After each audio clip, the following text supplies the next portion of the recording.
Good afternoon, everyone. Welcome to our in-person and online audiences for joining today's lecture for us to have a conversation on a very important topic. This is the first lecture in our annual lecture series. This year's lecture series is titled Labor Market Transformations in China. It's co-organized by my colleague, Professor Yao Lu, and me. And it's co-sponsored by the Weatherhead East Asian Institute and China Center for Social Policy at Columbia University. Once again, welcome. My name is Qing Gao. I'm the director of China Center for Social Policy and also a faculty member at the Weatherhead East Asian Institute. Today, it's my great honor to welcome Professor Le Ling to give us this first lecture in this series. Professor Lin is Associate Professor of Sociology at the University of Hawaii at Manoa. His research covers many fields such as education, organizations, economic sociology, global and transnational sociology, and Chinese society. We were just talking about his exciting new research, so a lot to look forward to. But today his talk will be based on this very exciting and important book that he published last year, The Fruits of Opportunism. This book was published by the University of Chicago Press and was won the honorable mention of the Best Book Award on Asia Transnational by the American Sociological Association this year. He has many articles published in different important journals and many other awards. So without further ado, I want to turn it over to Professor Lin. I want to let us know, both the online and in-person audience, that we are recording this lecture. So afterwards, the lecture will be posted online. And after Professor Lin's presentation, we will engage in a conversation Q&A with all of you. For those of you who are in the room, we will pass the mic to you so that you can speak to the mic and the online audience can hear you. For those who are online, please enter your questions anytime during the session into the Q&A box, and we will come to your questions. Thank you, and I turn it over to Professor Lin. Welcome. Okay. Thank you, Professor Gao, for this very generous and nice welcome and introduction. I'm actually a Columbia and TC alumnus, so it's great to be back and great to be here. Thanks all for coming.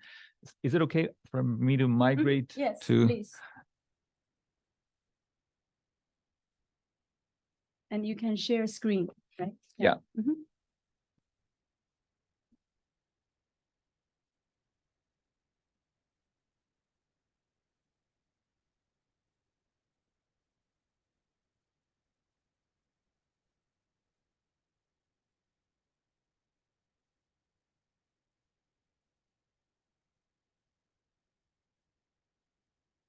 Yeah, so today's talk is based on the book that recently came out with University of Chicago Press, The Fruits of Opportunism. And this book examines the emergence and transformation of China's supplemental education industry, the industry, let's call it that way, and related supplemental education organizations, or SEOs.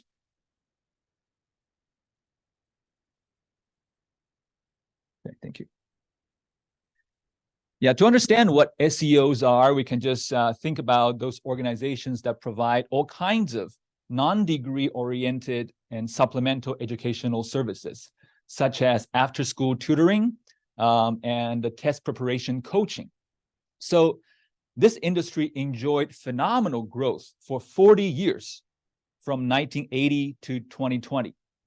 Okay. In 1980, there was no such an industry. Not a single SEO, okay, zero.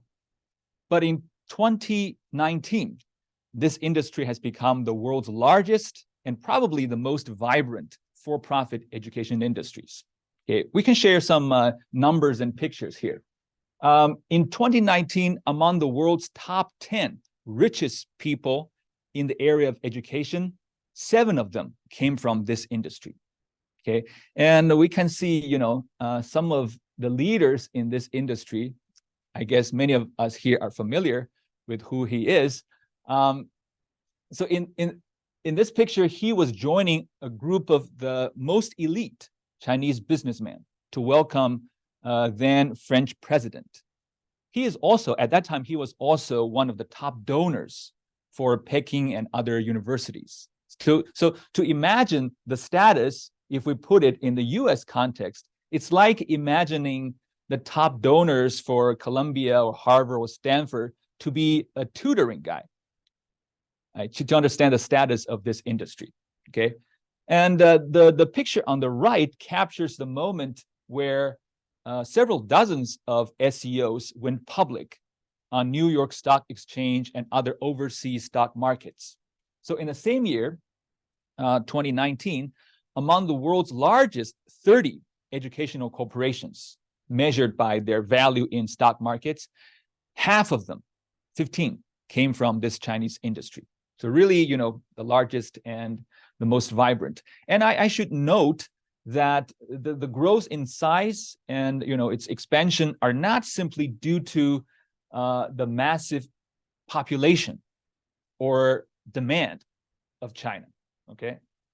So, for example, in this picture, we see that although the total population of K-12 students in China remain generally constant from 2010 to 2018, the market size of K-12 after-school tutoring submarket, which is one part of this industry, expanded more than 5 times, okay, within 8 years. Okay, that's how much the change is. And the transformation of this industry goes beyond market size. Okay, it also covers the transformation of organizational structure. I used to work in this industry as a teacher and then a manager. So I witnessed with my own eyes the transformation of many leading SEOs from informal mom and pop schools stuck in old, dilapidated school buildings into multinational, multi-billion-dollar corporations, okay, renting high-end office buildings and listed on the New York Stock Exchange. So one of my motivations for writing this book was to understand some of the puzzles I already had when I worked there. But I also had 2 other motivations for writing this book. One of the motivation was to understand the privatization and marketization of China's socialist public goods in general, like education, healthcare, and other areas. And the other motivation was that I was also curious about how the rise of this industry impacted on the education results, inequality, education stress. Okay, so while my book discussed some of these broader issues in the conclusion, my empirical chapters generally stayed focused on the transformation itself. So to understand the 40 years transformation in terms of size, in terms of organizational structure.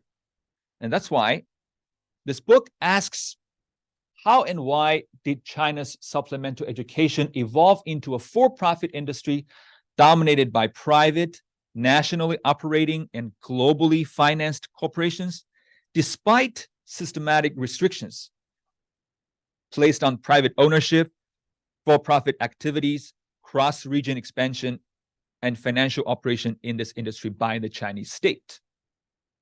Okay, so as you can see, especially the second half of the question, the Chinese government actually had a wide range of regulations and restrictions on this industry, including private ownership, including market behaviors, even including a ban on financial activities, okay?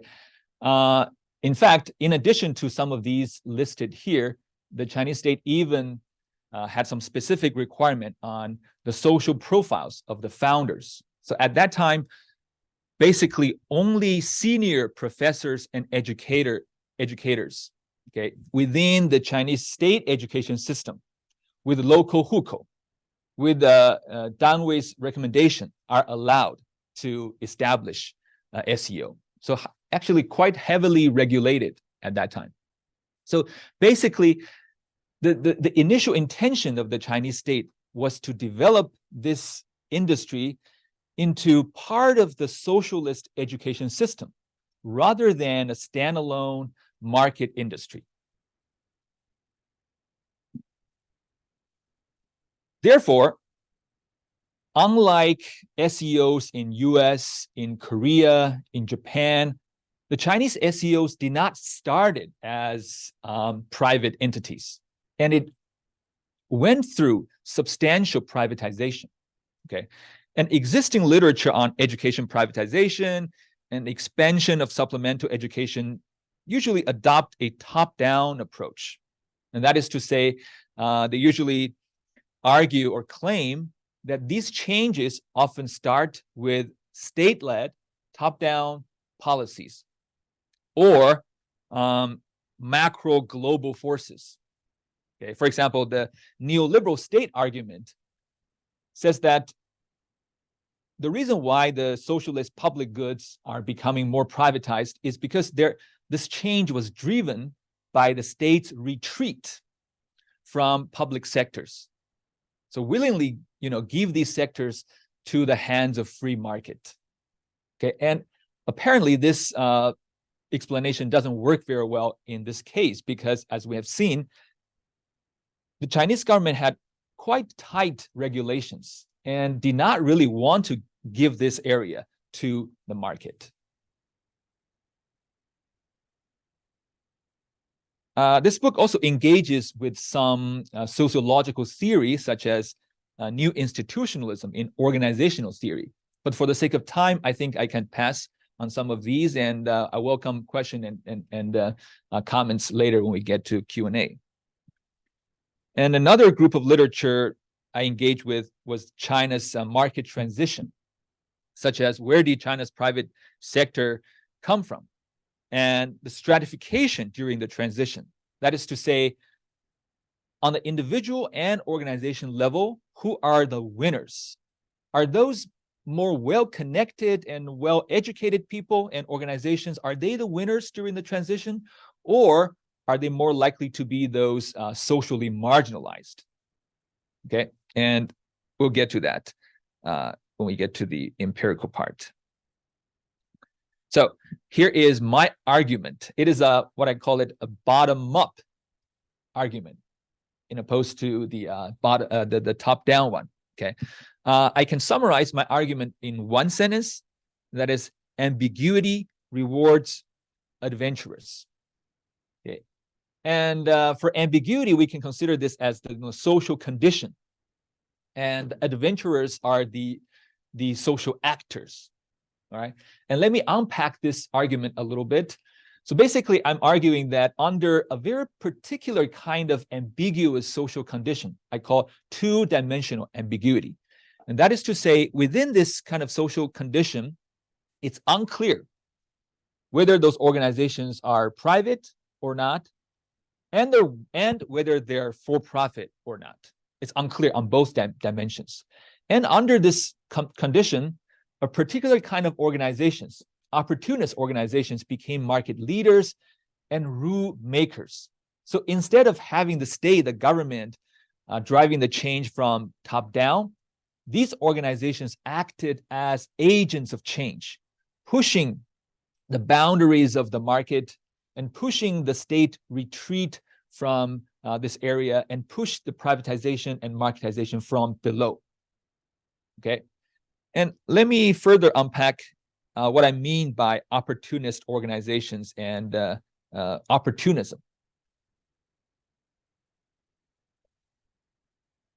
So very often in our everyday language, when we talk about opportunism, we usually relate opportunism with, guile, deception, no principle, short-term planning. But from a more analytical or sociological point of view, basically, opportunism is deviation from or non-compliant with specific rules and norms. Okay, and in this book, I discuss non-compliance or opportunism, right? on 3 dimensions. The first dimension is a non-compliance with formal state laws and regulations, regardless of which industry we're talking about. And the second dimension is non-compliance with cooperation norms. Basically, it's a set of informal norms, because we know for any market to function, there has to be some kind of informal norms, such as reciprocity or trust, right? And the third dimension is industry-specific professional norms, such as in this industry, what's the norm for pedagogy? What's considered the legitimate way of teaching? And opportunist organizations basically are those that defy all those norms and rules most systematically, okay, compared to others. And in my empirical chapters, I also found that their founders are what I call marginal founders. And this includes 2 groups of people. One of them are really socially marginalized, which means that they're very often unemployed and poorly educated. And the other group are the entry-level staff members or faculty members from the state universities and schools, okay? But in any case, none of those founders from these schools were qualified according to the state regulations. So they all, enter the market by getting around the state regulations in the first place. I don't think I need to go really into details about the methods, but I welcome questions later. But very briefly, this book investigates into 28 market leaders, okay, including intensively into 6 of them. And these market leaders include both leaders in the 2010s and market leaders in 1980s and 1990s, so early market leaders. And I collected interview data with founders, managers, and a lot of people from the supply side, as well as other sources of data. Okay, here's the empirical story, and let me start with the condition part. Okay, as I said, everything happened in this very special type of social condition, what I call the 2-dimensional ambiguity. This is not to say that this exhausts all the ambiguity levels, but these 2 dimensions are probably the most critical and consequential dimensions. So on one dimension is the dimension of ownership, okay? And the other is marketability. By marketability, I mean whether or not it's clear that it's a for-profit entity. Okay, and by dividing this into a 2x2 table and 4 cells, we can put most of the organizations we know into these 4 categories, right? So most organizations we know that's business in US or China probably fall into this category. We know they're for-profit, they're commercial, and we know they have a clear ownership, okay? And lots of, commercial or business enterprises during China's early market transition or the East European transition probably fall into this bottom left category, right? That is to say, where it's clear that they're for profit, but it's just unclear who are the real owners, okay? And on the upper right, there's a group of organizations that are called the social organizations or social business hybrid. Even in the US, right, there are a group of organizations like that. Their ownership structure is pretty clear, but it's unclear whether they're for profit or not, okay? And what's special in the upper right cell is the China's SEOs and some other, entities related to China's socialist public goods, like healthcare. And there's probably some others we can think of, like China's sports. If you think of China's sports industry, also highly unclear, right? And they're unclear on both dimensions, which I'll show that has a consequence on the ways in which they go through the privatization. So this is kind of the initial condition.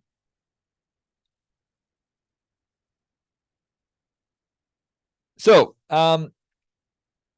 the book has 6 empirical chapters. The first 3 deal with how the opportunist organizations became leaders, and how they pushed the privatization and marketization.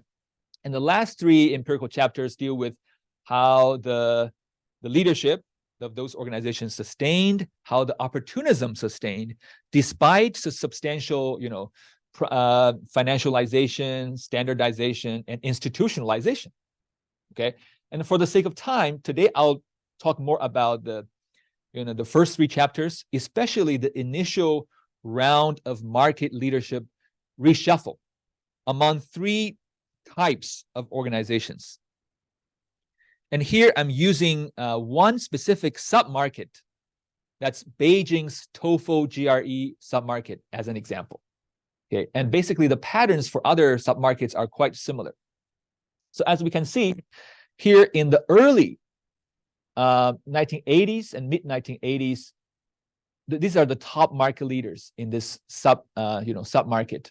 All the market leaders were either state SEOs or intellectual SEOs. State SEOs are basically those that are affiliated with state universities, Beijing University, Beihai, right? All those universities. And so they basically had the best teachers, best facilities, location. Okay, they're part of the state education system. And intellectual SEOs, they're more independent. We can also consider them as another prototype of private enterprises, but their founders are basically those senior professors or educators. So these founders are part of this state education system. On the other hand, as we can see, within 10 years, by the early 1990s, in the same niche market, all the market leaders became opportunist SEOs. Okay, and opportunist SEO, as I mentioned, they systematically defy those regulations and norms. Okay, and they're founded by those marginal entrepreneurs. So of course, with a historical hindsight, today we think we take this for granted that this happened, right? Everywhere it's like this, but at that time in the 1980s and 90s, even including the most optimistic founders did not expect this to happen, did not predict this to happen, because at that time the private education had very low legitimacy among Chinese people. Okay, so how did this happen? To understand what happened, let's take a closer look at these three models, okay, state, intellectual, and opportunist SEOs. Basically, they thrived in a very special social space, kind of like in the interstice between a huge, gigantic state education system on the one hand, and on the other hand, the booming informal economy. Okay, so basically we can understand this way: all three of them, they draw their resources and their organizational techniques. Okay, that's like how to run their organization. Okay, they draw these from these two sources: the state education system and the informal economy, although in slightly different ways. Okay, they're similar in some sense. All three of these models, they learn a lot about how to run their organizations from these two sources. So for example, at the beginning, how to teach did not matter very much, because all three of them basically imitate how English was taught in universities. You went to their classroom, they basically teach in similar ways. Okay, and at the same time, all three of them organize their SEOs around the principles of informal economy. Okay, informal economy, basically, think about those in the early market transition, those underground economy, right? It has some special features, such as very often part-time entrepreneurship and part-time employment. Okay, very often non-contract based employment. Very often cash transaction and the widespread tax evasion. Okay, those are the special features of informal economy. And if you look around the world, it's interesting that very often SEOs in most countries started as part of the informal economy. Even, some of the corporate giants in the US, such as Kaplan, right? At the beginning, they started as the backyard home schools, very informal. So there seems to be some affinity between informal economy and this particular industry. So these are some of the similarities among them. But these three models are also different because state and intellectual SEOs had much better access to resources in the state education system, right?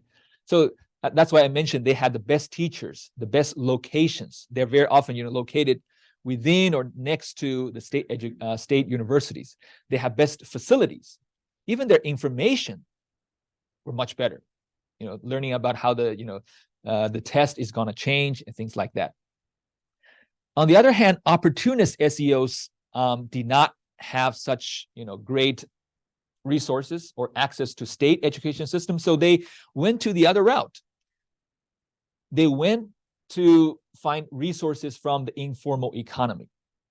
So they were the pioneers in hiring laid-off workers to become their classroom managers.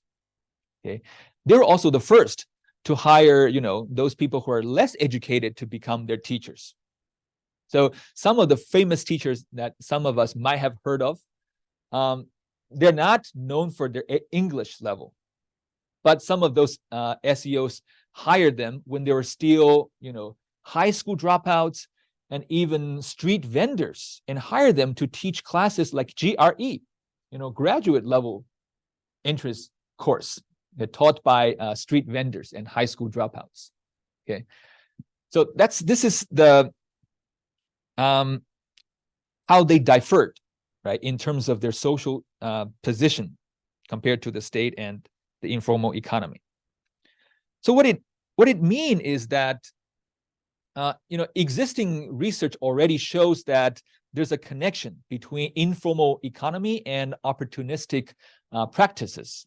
So it's not that surprising, but because those opportunist SEOs went the farthest to engage with informal economy, they also went farthest to use those non-compliant practices. And those, opportunistic practices helped opportunist SEOs boost their resource and legitimacy. And let me give us some examples. First, let's take a look at non-compliance with formal laws and regulations. Okay, so think about registering these organizations. As I mentioned, the Chinese state had specific rules about who can establish SEOs. Okay, had these rules been followed, none of those people who are founders of opportunist SEOs would have the chance to enter the market. So they all went around the regulations and found their schools, very often by borrowing ID cards from their friends, or operating a separate entity under another school that has license. Okay, I'm sure that this sounds very familiar for those of us who are familiar with the China's market transition. Another example is what I call the advertisement war. Okay, for founders of state and intellectual SEOs, they basically they still consider this as part of education rather than business. Okay, so as education, as I mentioned, they imitate the ways in which marketing was done by state universities. They basically just set up some tables around the campus and hope that students will come to the school, right? But for opportunist SEOs, okay, they escalated into a advertisement war. Okay, so this was a picture taken in the early 1990s, and all they were basically fighting for better space in those campuses, near those schools, and all of these posters were by those opportunist schools. Okay, this is not to say that those other, state and intellectual schools did not try to learn from them and try to put their posters. They tried, but whenever they put their posters, soon those posters will be replaced by those more aggressive schools. And the war escalated to a point where the opportunist SEOs not only, aggressively take out others, they even send some gang members to the campus to guard their posts. Okay, so if some guy from competing schools dare to come here and post theirs, they'll get punched or sometimes get stabbed.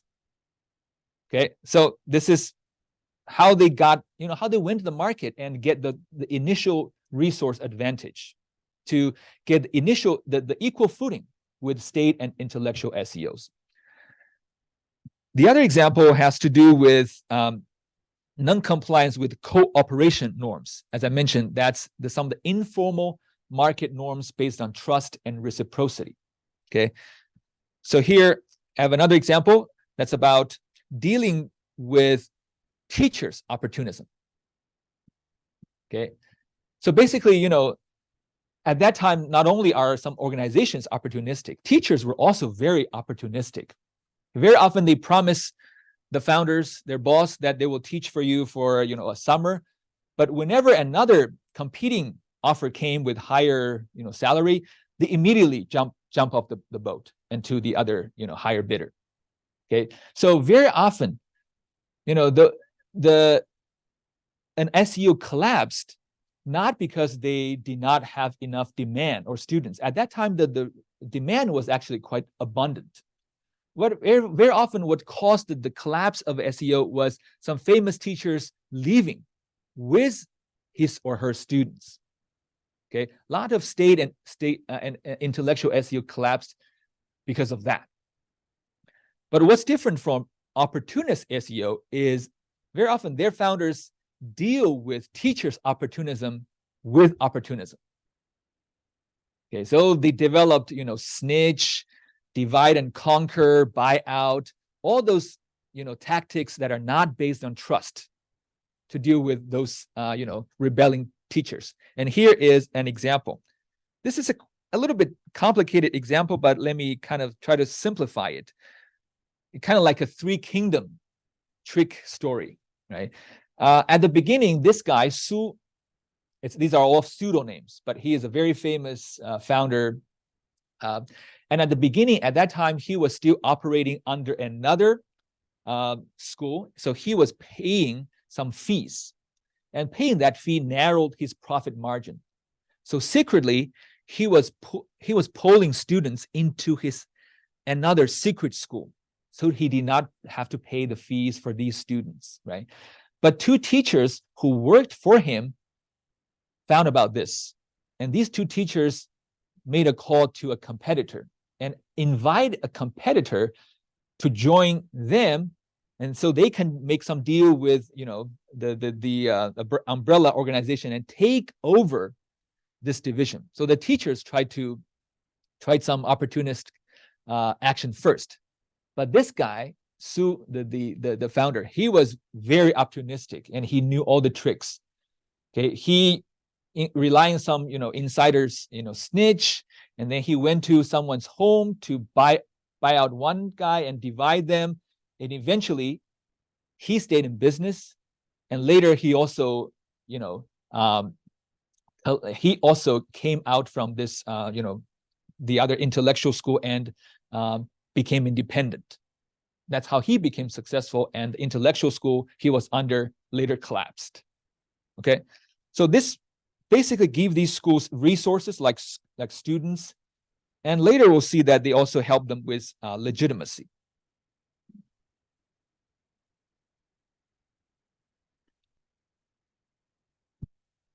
And the opportunists, they gain an upper hand not only because the practices were effective by themselves. These practices were also effective under this very special condition, as I mentioned, very ambiguous. We can consider this in a statistic way. That is, this is the interaction effect between opportunistic practices and this ambiguous condition. Okay. And basically, there are a lot of ways in which ambiguity kind of encourages opportunism, right? For example, this Chinese government knew lots of these, bad things going on. They tried to impose heavier regulations. But very often what happened was whenever they try to impose tighter regulations, very often their regulation fell on those good guys. Because under the ambiguous social condition, those state and intellectual SEOs are better connected with state government. So those new regulations and laws very often further tie the hands of those good behaving, organizations. Another ways in which the interaction can happen is because of the so-called state, the fragmented state. Okay, under the ambiguous social condition, very often the state regulation was highly fragmented. There are very often multiple agencies regulating this industry. Okay, of course, we know that during the China's transition, this is kind of common, but even for things like collecting tax, which is usually very clear in other industries, is still very unclear in this industry. Okay, and because of this ambiguity and multiple agencies regulating, very often it's hard to tell who is responsible, and it gives huge room for opportunistic players to maneuver in the room. So, for example, take a look at the quotes here. So, the people from tax bureau told the SEOs, okay, as long as there's any revenue related issues, you have to pay tax. Okay, but when you talk to people from the education bureau, they're like, well, we study the laws according to our law. You're part of our education system, so you don't have to pay those tax. But if the tax bureau really comes to you, you can try your best to talk with them, to evade. They even encourage them to negotiate the tax rate, right? So given this huge and vast room for maneuvering, okay, it gives room for those opportunist players, but still limited room for those law-abiding people, like those educators I mentioned. Throughout the history, they consider what they're doing as education, not business. So they never thought about going to the tax bureau and negotiating for a better tax rate. But every single opportunist SEOs I talk about, they sent their finance managers. Very often at that time, their finance managers were their relatives, and their job was to talk to a better deal with the tax bureau. They went there, they sit down, they had cigarettes, they had teas, basically just to talk down the tax rate. And it's very, very often flexible. Sometimes they even go to the electricity bureau. They can even negotiate the rate of electricity. It's such a fragmented and ambiguous social condition. So, because of the benefits in resource and legitimacy provided by the tactics itself, and this kind of interaction effects, the opportunist SEOs became winners, and they changed the rules. They transferred this industry from an education industry into more a for-profit market industry. So this happened in the 1980s and 90s. Let me also talk briefly about what happened after 90s. Okay, remember this graph here? 80s, state and intellectual SEOs, and then 90s competition. And after 90s, it basically became a competition within this group of opportunist SEOs. Okay, it's a within group competition. And at that time, things changed. In this round of competition, it's those less opportunistic, and it's those who are relatively better connected with the state education system. that won out the competition. Basically, remember there are two groups of marginal entrepreneurs. Basically, it's those entry-level faculty members and staff members. Their organizations outcompeted those, completely socially marginalized, poorly educated or unemployed. That's this group. And in this round of competition, it's no longer about defying state laws and regulations and stabbing your competitor. And here it's about non-compliance with pedagogical norms. We can think about this as revolutionizing or innovating with new ways of teaching. Okay. Again, let's flashback with some old pictures. Non-compliance with pedagogical norms. At the beginning, when the state and intellectual SEOs were teaching TOEFL, GRE, GMAT, as I mentioned, the norm was to teach these as English. So for people to really improve their English proficiency, right? But then when it moved on to the competition within the group of opportunistic SEOs, it evolved. It became which organization can help students crack the skill of, pass the test. Actually, at that time, the famous slogan advertisement was, we can help you pass TOEFL listening comprehension, even you do not understand a thing from the listening comprehension. How to crack the test, right? That's another way of round of evolution. But further, there's a third way of evolution that's really, distinguish the market leader and some of nowadays famous brands. That's to develop this into what I call the performative teaching. Okay, it's no longer only about English or about passing the test. It's also about jokes, motivational speech, nationalist stories. When we pass the TOEFL, we go to US, we come back, we help build a stronger China.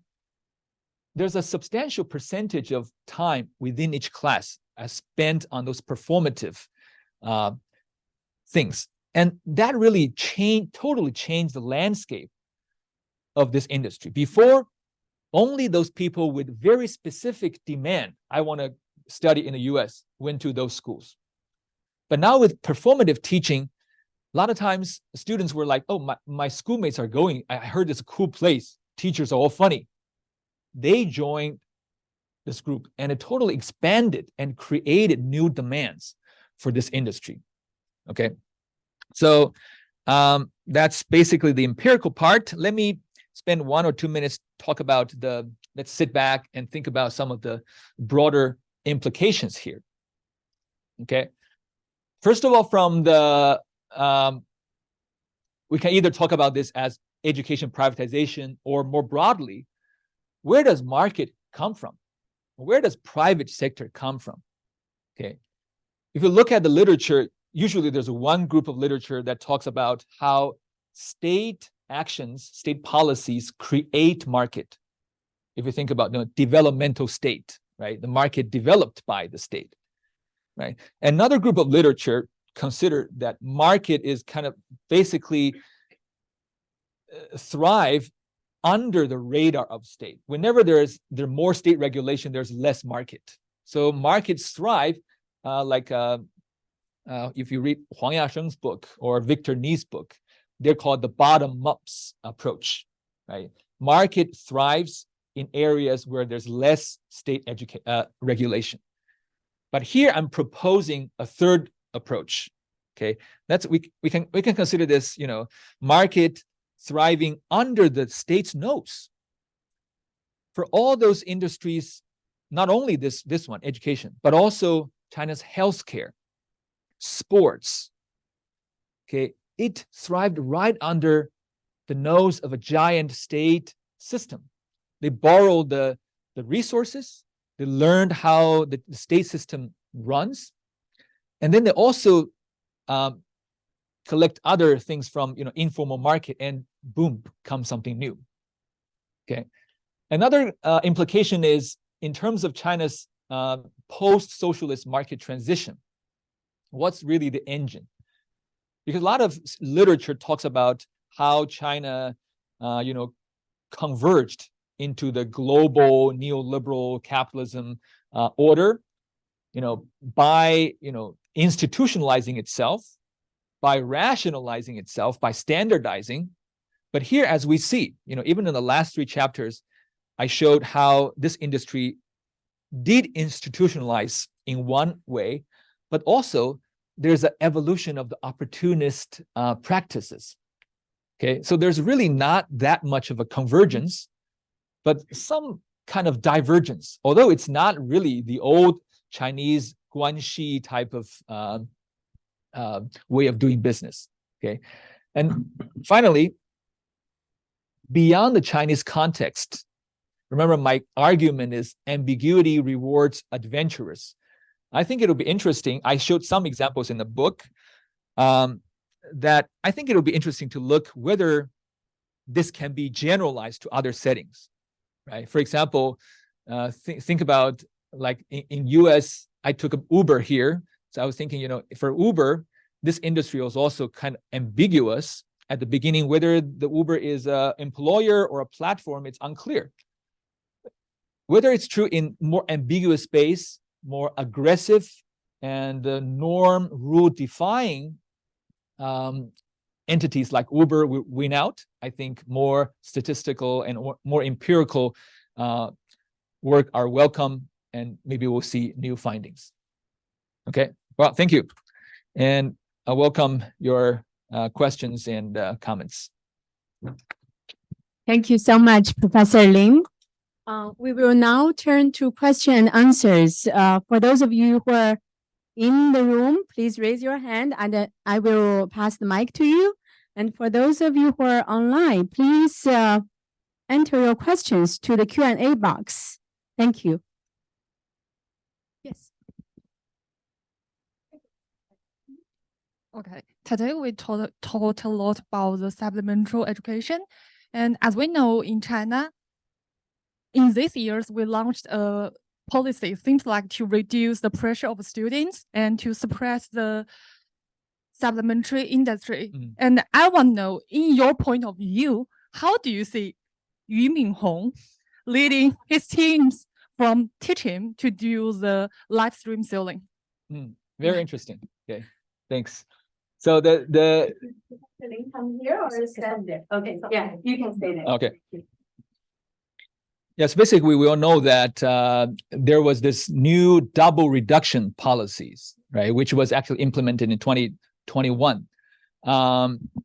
And this industry was actually implemented with lots of different rationales, not only to kind of reduce the pressure and stress, but also, there's some saying about how this might increase the birth rates and also to make it more ideologically safe in Chinese education.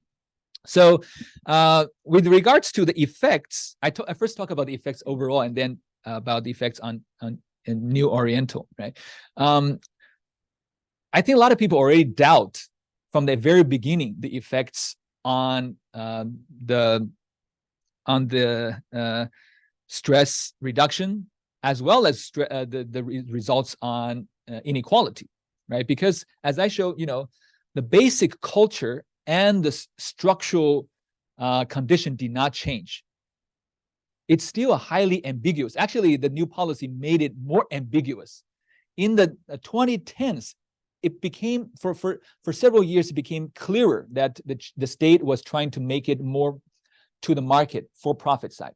Now it's more ambiguous, okay? And with the ambiguous, nowadays, nowadays, New Oriental and the shares, they're relatively more, they're bigger brands. They're more law abiding, right? But now the new policy basically try to, strike them down and make the other, that's a less law abiding ones to thrive and, to reap the benefits, okay? And in terms of transition from the Yu Minhong's transition, okay? I think that goes back to, the kind of advantage of those people like Yu Minhong. Think about Yu Minhong and some others. on one hand, Yu Minhong, compared to those senior professors, Yu Minhong, his family background had some tight connections with the initial market transition. His mom was the earliest business people in the coastal China. So he's very, business smart. Okay. On the other hand, he was affiliated with Beida. So he did not try to use the stabbing way or others. He still tried to revolutionize the pedagogy. And so with the business shrewdness, nowadays, he's still, one of the pioneers to try to, come out of the box and go into the new zhibo business. So that's why, nowadays within this group, some of the people like him with this kind of somewhat opportunistic behavior can still thrive and sustain their market leadership. Okay, thanks.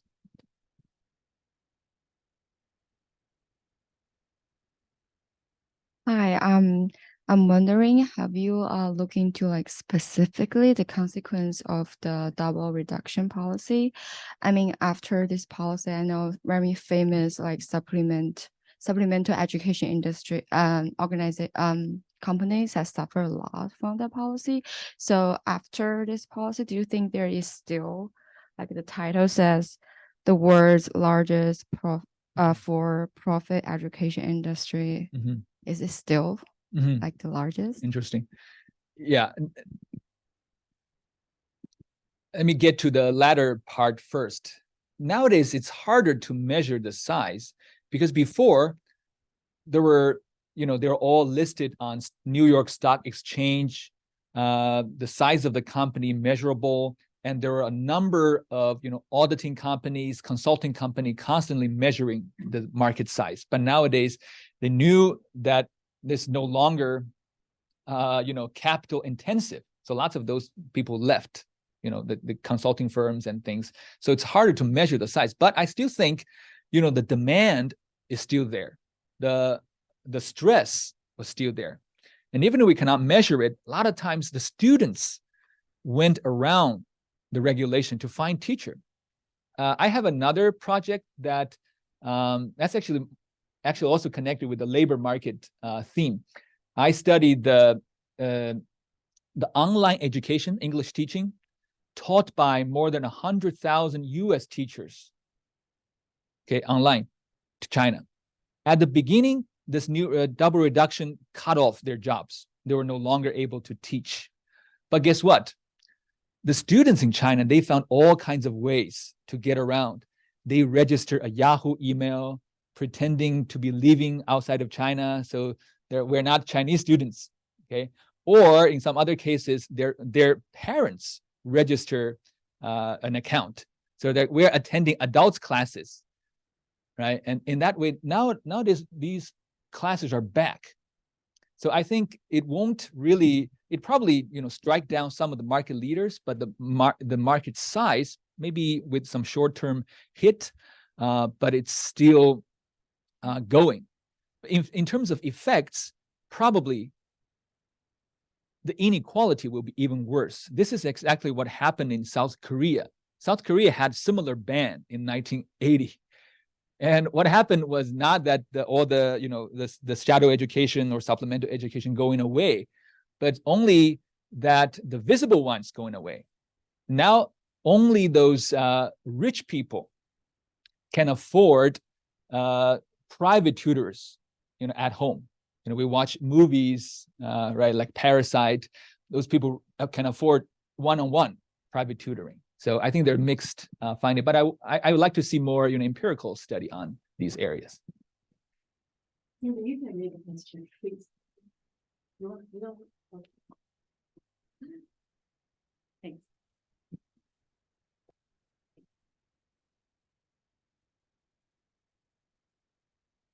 We have a question from online, Professor Tom Gold. I have experience with a company that only hires foreign, non-ethnic Chinese people from top US universities, including Columbia, to teach substantive courses in English that theoretically give Chinese middle school students the experience of attending an American university. the students all plan to attend the university abroad, mostly in the US. Is this becoming the main motive for students to attend these supplemental schools, or is it mainly for domestic educational mobility? Interesting. Yeah, I think, so as I mentioned, there are several diverse sub-markets within this industry.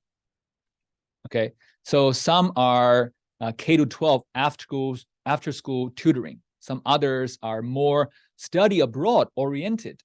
Okay, so if we attend those study abroad oriented, like TOEFL, GRE, SAT, usually they had a relatively specific goals to come to US and other countries.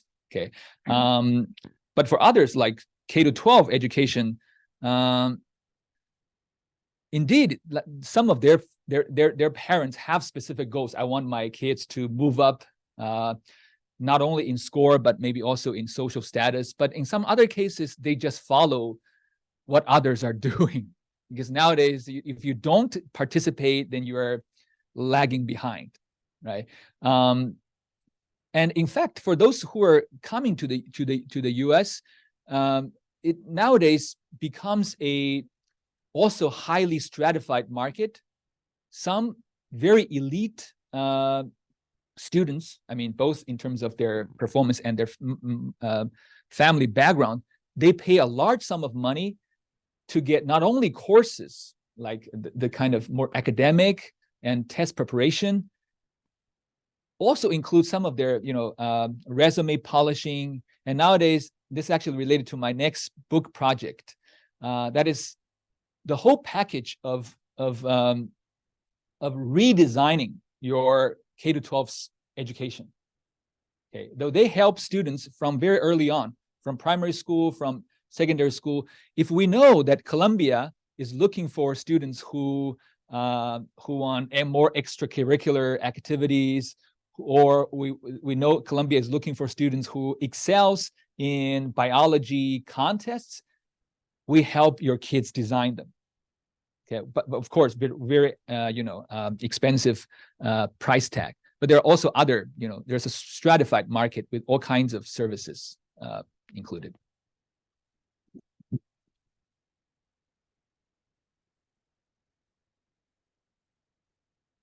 Thank you very much for your wonderful presentation. I have two questions. The first one is regarding the fact that there has been a decline in the number of Chinese students who study in the US after the US-China competition, like the deteriorating relations, but also the COVID-19 public health crisis. So how will this trend or this changing landscape affect the supplemental education organizations? And the second one is regarding the fact that some universities are changing their policies to make SAT test optional or GRE test optional.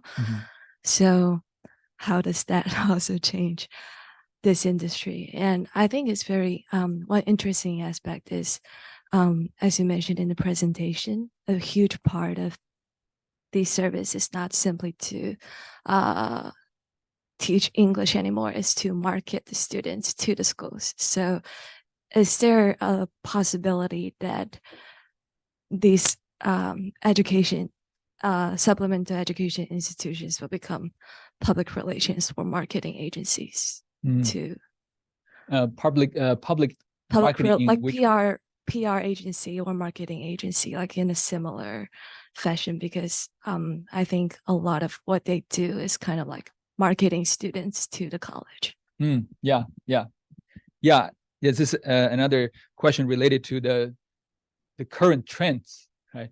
So the first question about like how this change might affect the going abroad. The going abroad trend affects this industry, right? So I think there are several multiple implications. On one hand, the US-China tightened relations indeed is hurting some of those organizations with the drop of students, applicants. But on another hand, those people who are not coming to US, many of them are not stopping going abroad, but simply changing their destinations. They're going to Singapore, they're going to UK. So there's a new demand in those areas. That's one thing. Another thing is with the kind of worsening relationship, actually within China, there's diverse responses. Some people felt even more urgent to come out, especially if you look at the recent trends among the rich group in China. They felt a stronger need to come out and to attend US education institutions. So that's probably one of the reasons why we see there's now, a stratified market. Some of the entities offering more whole package, high price tag services, while others are kind of, their business is withering. The second question was the change of test option. Yes, yeah. So that really, had an impact on the test preparation sectors. Okay, and it did add the pressure for them to transition their business model from more test oriented to like more the whole package of application.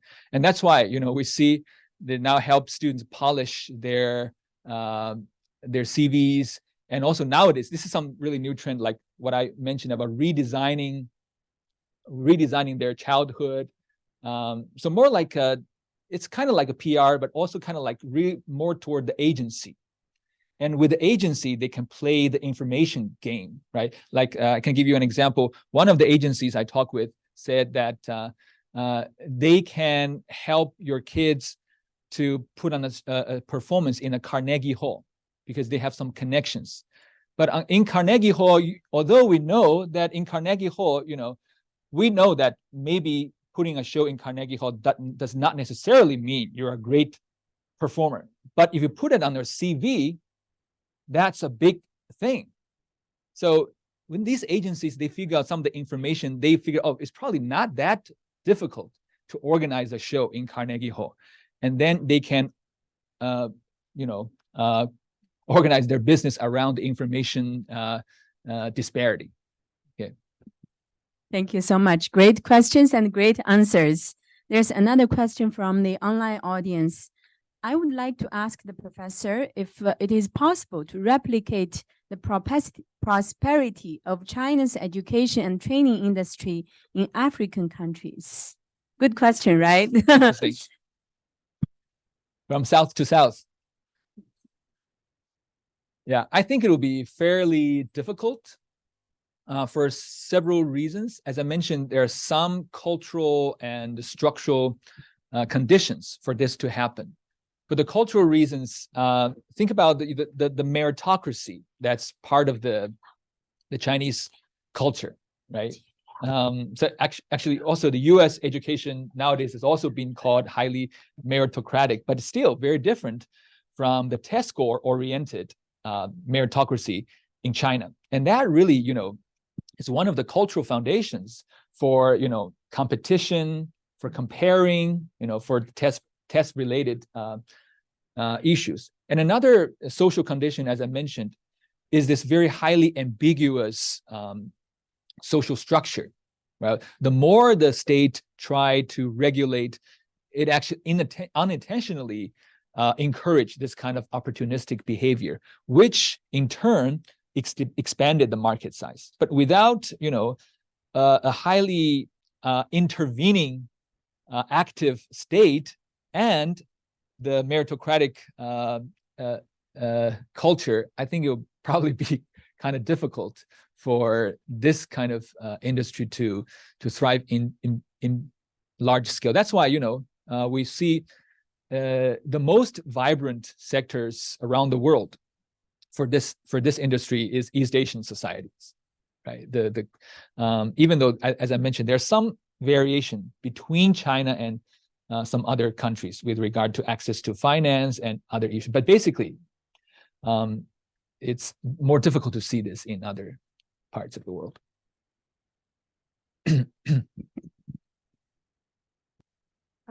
Thank you, Professor. That's a very wonderful presentation. And actually, I worked as a teaching assistant before in those SEOs. Okay. So I'm kind of familiar the structure of the organization and this industry. And based on my understanding, I also know that some SEOs have the cooperation with another agencies who can not only help you polish your CV, redesign your childhood and experience, they can also help you to like publish some papers on the journal. So, and even some professors and students, they also look for this kind of agencies to help them publish the paper on the journal, which may not very famous or legal. I can say that. So, and these students and professors can pay like $10,000 or more on this paper, but they may do nothing, and they just pay for it and wait for the result. You know. So how do you think of like this cooperation and this like industry in China now? Okay, well, some insider story, more insider story. Thank you for sharing.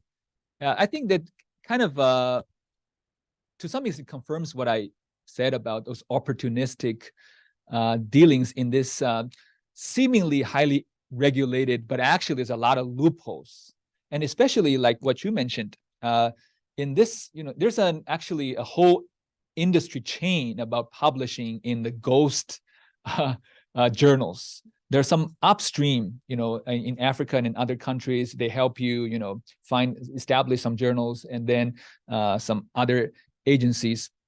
So, but basically, I think in this setting, still you can see that the opportunistic behaviors are thriving, and it's very difficult to regulate them.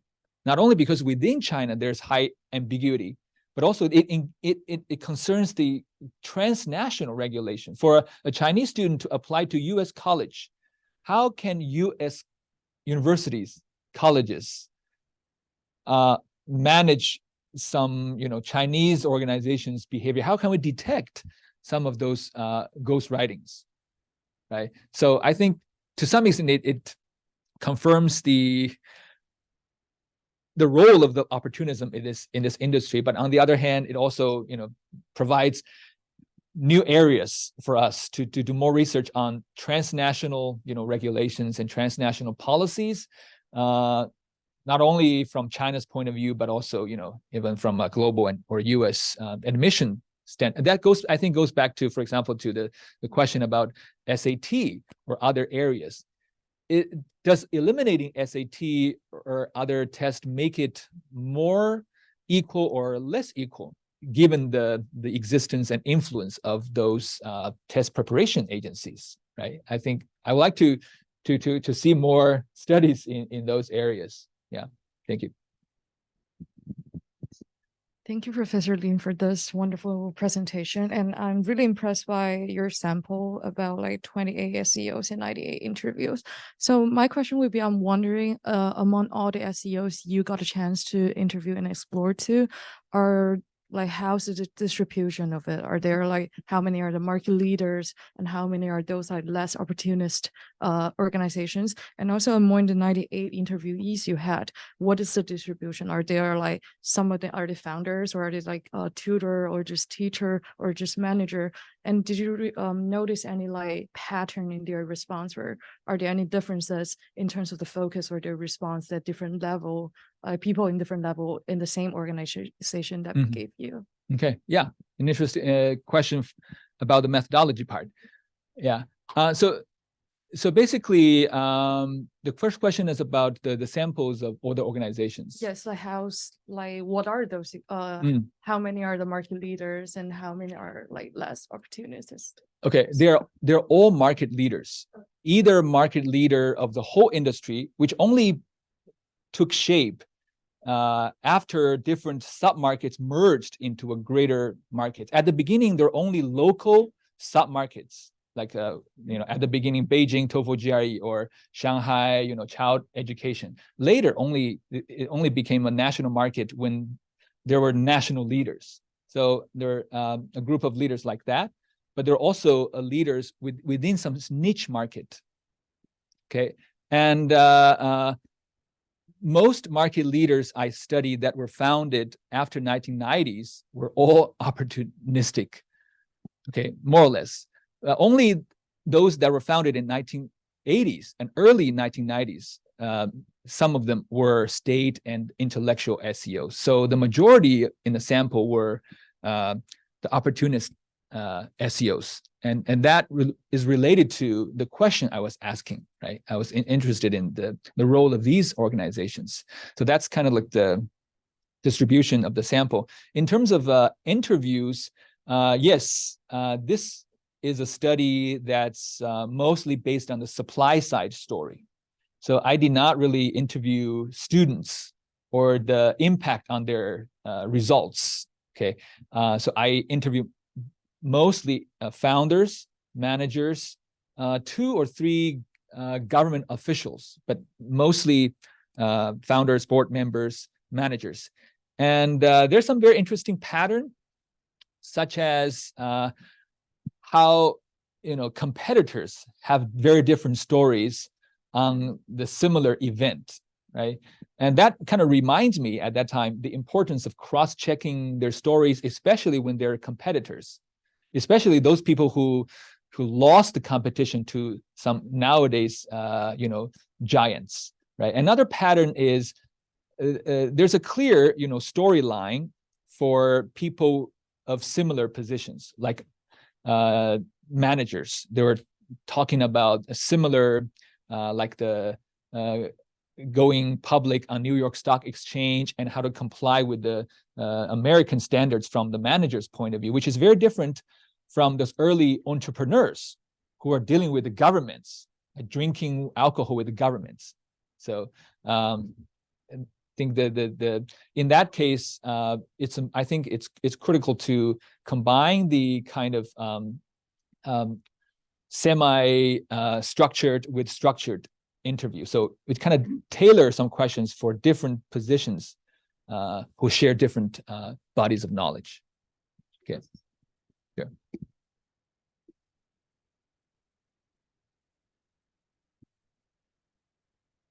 Okay, thank you, Professor. And so I have a question. And actually, I left this program like 3 years before, and I started my own like medical training business in China. So I'm curious about your opinion in terms of those advocacy organizations, those nonprofits, associations, or societies in China. What's their role for the transition of the privatization of this market? And how do you think of those retired officials, their role in the future of this market? Retired officials, like yeah, like us, a lot of retired officials say they want to do business after they retire from the government place, or how do you see those practice and their role in the future development of this market? Okay, sure.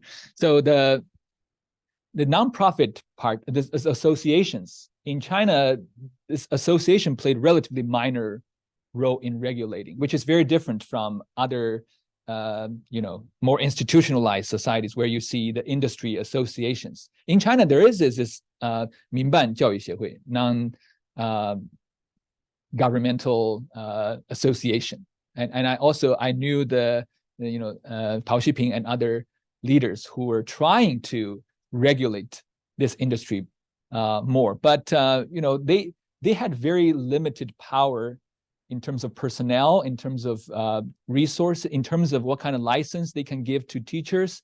So their role was relatively minor.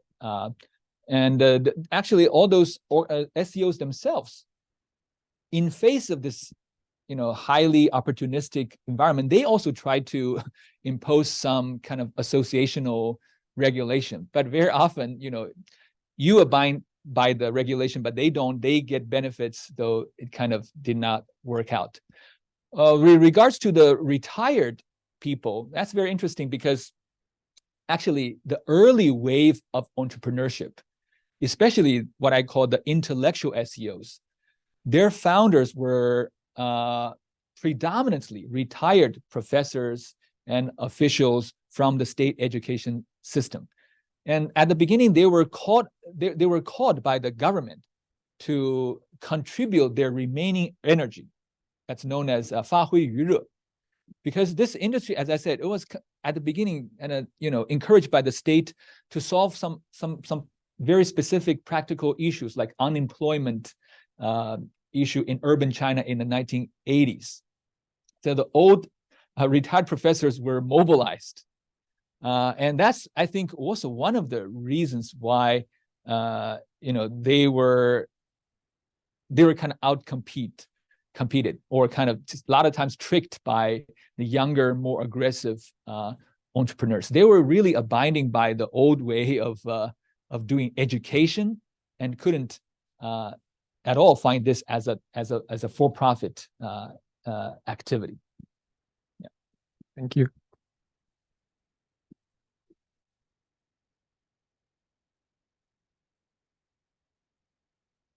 Thank you, Professor. So I don't know how much this counts as an SEO, but do you know anything about the Qingdao Pegasus School? So it's like it's a private school in Qingdao that was set up by this person who used to run an SEO in US. I think it went under a few years ago, but he basically had corrupt relations at the government level, and he was having this school district in California issued diplomas to graduates of the school in Qingdao. And also, I think he did some tricks to guarantee the students basically entry into UCs. Oh, okay. So is that school, the Pegasus, is that a degree granting school or more like a supplement, like a shadow business, like only doing after school tutoring? I think there was I think it's basically like a private high school, I think. Oh, so okay. So that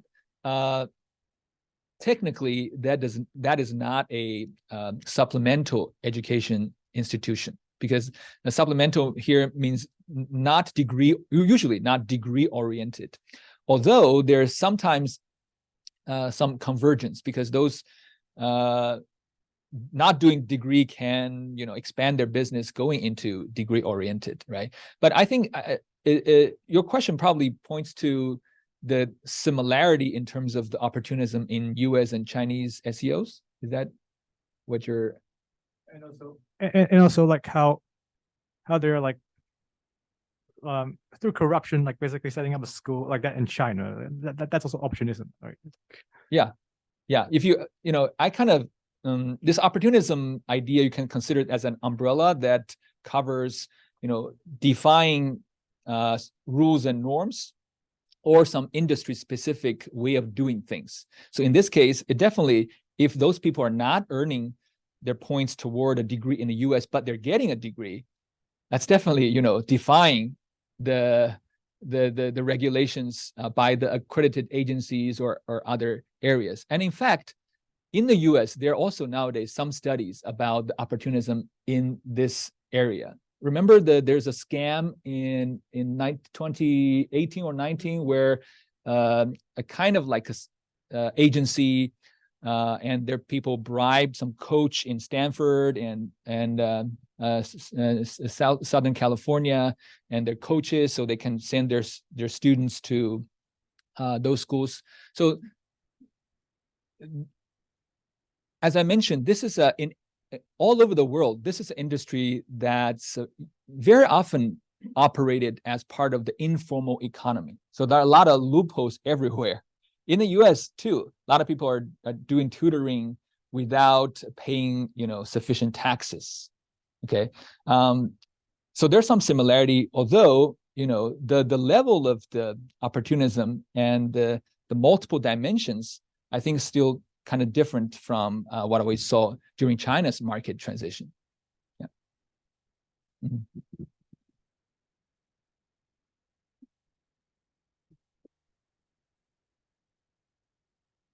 Hello, I just have a quick question about the kind of the education industry. There should be several kinds of like English, and there should be also like mathematics or history. And I'm just about this selection of this particular industry. Probably it's because the English education is the most biggest, the profitable market in China nowadays, but also what you said about the non-compliance with the pedagogical norms, or other like the level of marketization and privatization, the room for the possible growth in that area. I guess it might be different among the different kind of disciplines. Yeah, I agree. I think there's disparity among different sub-markets. Okay, and probably the higher the profit rate, and the higher the possibility of reaping the benefits, it gives more the higher incentive for people from outside of education to join the industry, right? Like even street vendors and people like that. So in my study, I include SEOs from 5 different sub-markets. So there is the 2 biggest ones are, one is the TOEFL GRE, so study abroad oriented. So that's really where this industry expanded. And if you look at the market leaders, right, most of them came from this one. And the second one is the K-12 after school tutoring, the Xuersi and others. And as for others, I also chose like China's GRE, like the Kaoyan education.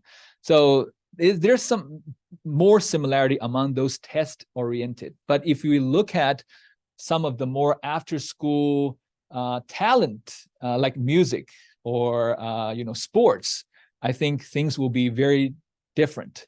And in fact, I was just sharing this with Dr. Gao about my next project. I was still thinking about study the after school tutoring and admission application industry, and I was thinking about whether to also include the U.S. students, because nowadays there's a thriving literature on this kind of supplemental education on U.S. students.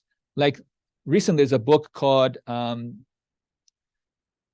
Race at the Top, which compares the supplemental education between Asian Americans in US and white students. And she finds that whereas the Asian American students usually like to get more math education, white students like to get supplemental education in sports. And sports, of course, have a very different ecology, like how they manage the different leagues, and they how to distribute among different associations. So I think that's very different in the pattern. But I'm hoping to see how, in terms of similarity, how this translates into students' merit under the U.S. meritocratic system. So in that case, I think there's some similarity, because they're playing in a relatively similar game, right? Although we value more about extracurricular as opposed to test scores. I mean, including academic tests. Yeah. Thank you so much. This is a fascinating discussion, and it speaks to the transnational nature of this field. So I appreciate you all for joining the discussion, both in person and online. And thank you again, Professor Lin. We look forward to your next book for sure. Yeah, thank you. Dr. Thank you all for coming.